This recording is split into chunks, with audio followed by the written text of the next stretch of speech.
Hello and welcome to the continued education course for estimating, landscape estimating. My name is Todd. I'll be walking you through the process of installing the plugin, the plans, and walking you through the course studies. It's going to be a series of videos, so we won't make each one very long. The idea is to make it pleasant for you, something you can do on your time and after work or whatever. So to begin, you've got an email and it had a set of plans. Also had a temporary estimating plugin. This plugin is kind of a downsized version, more easier to use, basically designed for this course.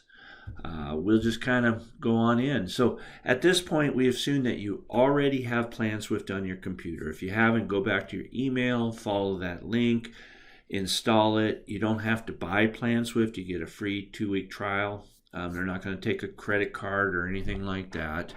But make sure that you have PlanSwift installed on your computer. Once you have PlanSwift installed, just double click on this plugin file here, okay? And when it comes up, it's going to say, hey, you're going to have to restart PlanSwift. Not a problem. And you'll just say yes, and then you'll hit next. It'll follow the process of installing the plugin, which is basically the templates, the reports, all kinds of fun stuff. It's a zip package that just goes right into PlanSwift. It's ready to use. So I've already got this on my computer. I'm going to hit no, but again, you would hit yes and next, and then finish when it's all done, and you'll restart PlanSwift. Okay, so we'll join you at that point. All right, so now we have PlanSwift open and we can go to the home page. And just a quick review on these little tabs up here. This is kind of a navigation tab. If home page means this is where you kind of do all your estimating and stuff. You can see we have no plans here, so we're going to start a new job, okay? And up here on the top left corner, you're just going to hit new, and we can call it CEH course, and then put the name of your company. I'm just going to put Todd, okay? And you're allowed to copy and paste, Control C, Control V. They don't have to be the same. You can use numbers or anything, but for the course, just put the name of your company because we get a lot of emails. And when it comes in, we want to make sure we assign this job to your company after review it. Hit next. Scope of work can be whatever you're bidding on this. In this case, we're going to use landscape, irrigation, and 90-day maintenance. This is called a job property, and we can come back at any time to this. We'll show you how and add more information like who are the jobs prepared by, what plan sheets, last dated, any addendums noted.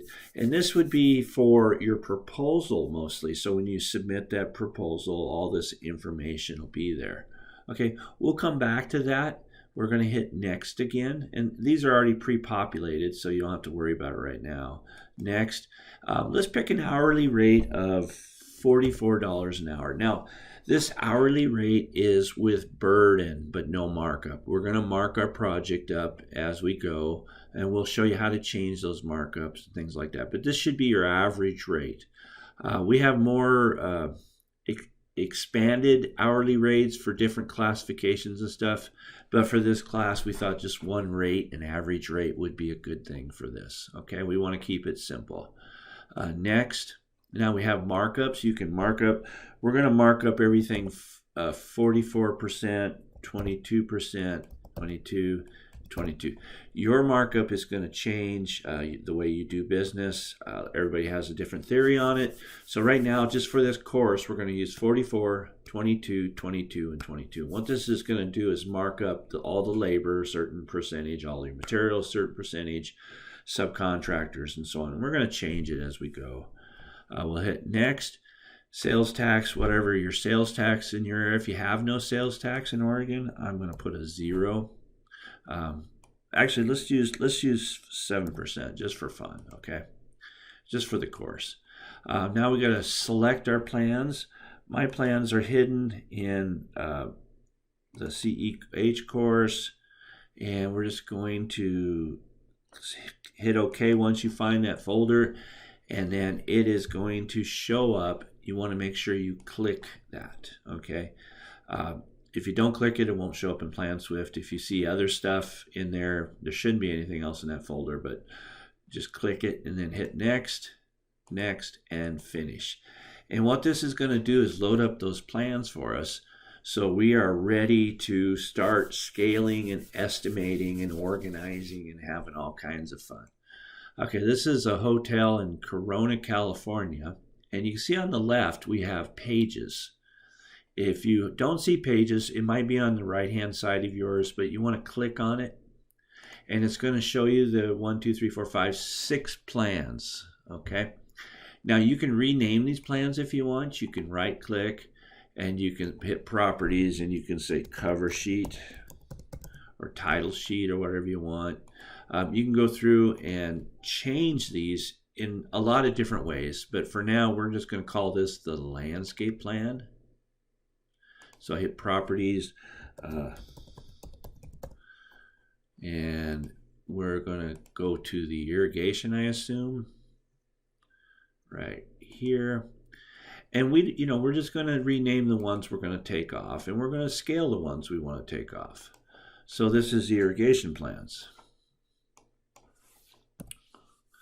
All right, and feel free to pause the video at any time to kind of catch up. I don't want to waste your time and go real slow and everything else, but you can pause the video, go back, enjoy everything.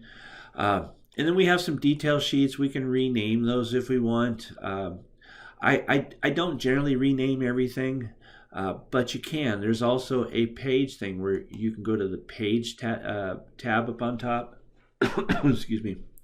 And you can hit batch rename pages, and it'll actually take you to the bottom right corner of your plans, and you can drag this down there and say 1 of 6, 2 of 6, and then you just keep going if you wanted to, and you just type it right in there.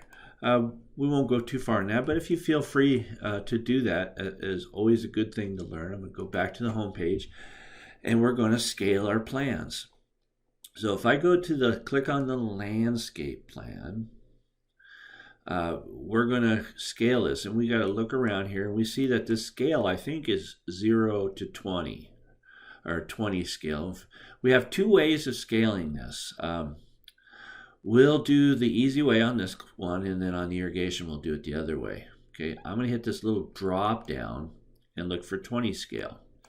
Now, to be sure that I'm right and the architect is right, I'm sure you've all seen plans that were off scale.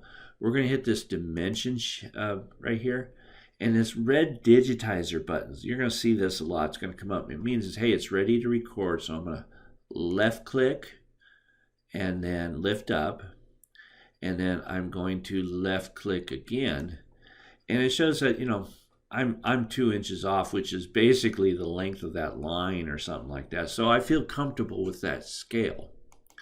But in the irrigation plan, if we navigate to that on the left-hand side there, and if I want to scale this, I can, oh, by the way, if you right-click and hold your mouse, your plan just rotates like that, okay?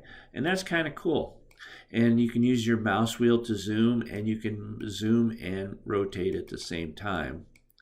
But we're going to go down here and finish scaling this, but we're not going to use the drop down, even though I'm comfortable that it's correct. We're going to use this top ruler here. And if you click on it, it's going to say, hey, what measurement do you want to work with? And this is real handy if you have dimensions on a plan, you can't find a scale, parking lot lines, whatever it is. But we have 0 to 60 feet. So I'm just going to type in 60 feet and hit OK. And then right here, I can do the same thing. I can go all the way over, and now that's 60 feet. So the whole plan is scaled to this plan. Okay. Before we start our takeoff, I want you guys to get familiar with the templates and where they are in your PlanSwift and how to organize your bid. Okay, so far we're 10 minutes in this bid. We'll go a few more minutes, kind of keep you going, okay? On the right-hand side, at least on mine, now you can dock these. If I want to dock this left, I can put my templates over here. And to do that, I just right-click, dock right. So you can dock these and you can go through. Okay. Now our templates is what comes with this plugin that you installed. Normally, most people use this stuff up here to estimate with or take off with, but on the right is a full-on estimating system. Okay. And what we're going to do is use the template by hitting that little drop down, the CEH course takeoff template, and it comes with some excuse me, pre-built assemblies. All right, and some folders. So what we want to do is look at them, and these are your takeoff templates here. Okay, and get familiar with them. Open them up, see what you have. Now these bottom two ones are folders, and what I like to do is I really like to use those for organizing my bids. Okay, we'll discuss that in the next video. Okay,